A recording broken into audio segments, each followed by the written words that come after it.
Урок 61. В мире фантастики.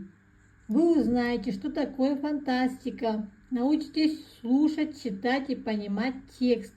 Правильно использовать в устной и письменной речи предлоги «из-за», «из-под».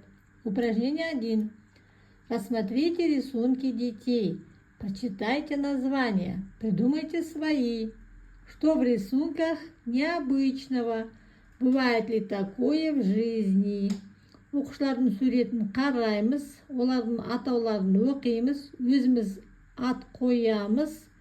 Бұл суреттердің ерекшелігі неде? Өмірде осындай жағдай бола ма? Итак, волшебный город. Можно сказать, пряничный город. Необычное животное. Можно панда-зебра или зебра-панд. Космический город, по-другому можно звездный мегаполис. Что в рисунках необычного? Каждый рисунок сочетает в себе вещи, которые мы привыкли видеть по отдельности. В первом рисунке дома выглядят как сладости, а вместо деревьев растут гигантские конфеты. Во втором рисунке мы видим гибрид. Тело и полоски зебры соединены с головой и окрасом панды. В третьем рисунке город парит в пространстве, напоминающем космос, а здания имеют странные обтекаемые формы, невозможные для обычной земной архитектуры. Бывает ли такое в жизни? В реальности именно таких объектов не существует. Упражнение 2. Прочитайте диалог. От какого слова произошло слово «фантастика»? Расскажите, что нового вы узнали. Я сегодня взял в библиотеке фантастику. Это очень интересная книга. А что такое фантастика? Слово «фантастика» произошло от слова «фантазия», «воображение». В фантастике все происходит как в жизни, только есть необычные события и герои. Когда-то давно не было подводных лодок, а французский писатель Жюль Верн рассказал о них. Недавно придумали сеть интернет и мобильные телефоны, а мы с вами думаем, что они были всегда. Ребята, а какие фантастические предметы знаете вы? Давайте ответим на вопросы.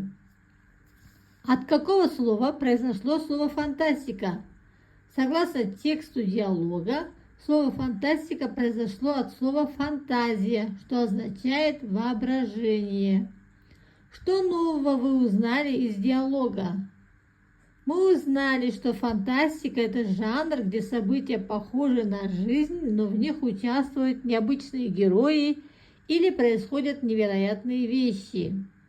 Фантасты могут предсказывать будущее. Например, Жюль Верн описал подводные лодки до того, как они появились на самом деле.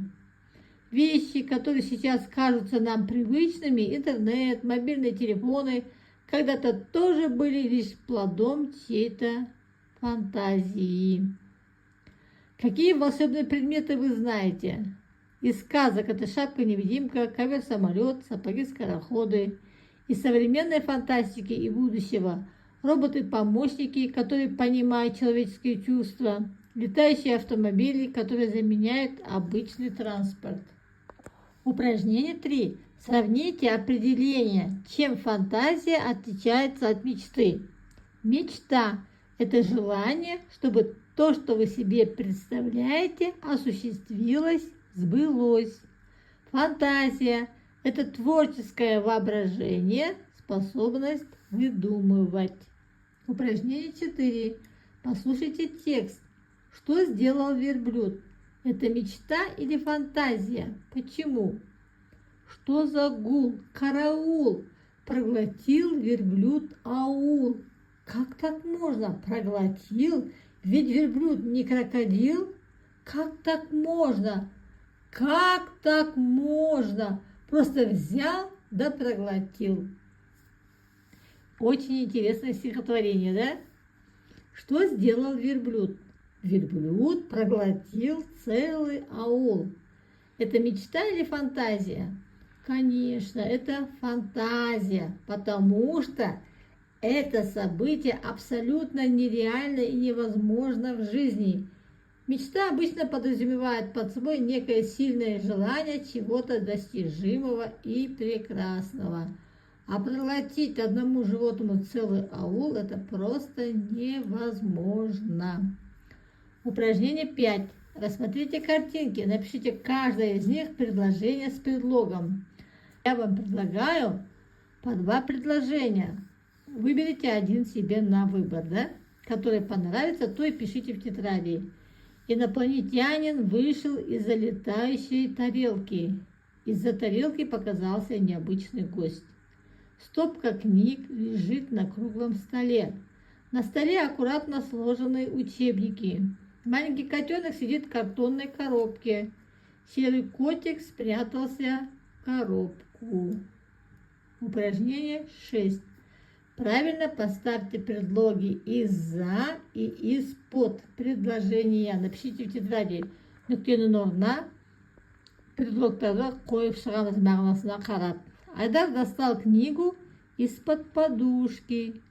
Чтобы сделать летающую тарелку, Ерганат взял коробку из-под конфет. Космический аппарат показался из-за туч. Собака выскочила из-за дерева.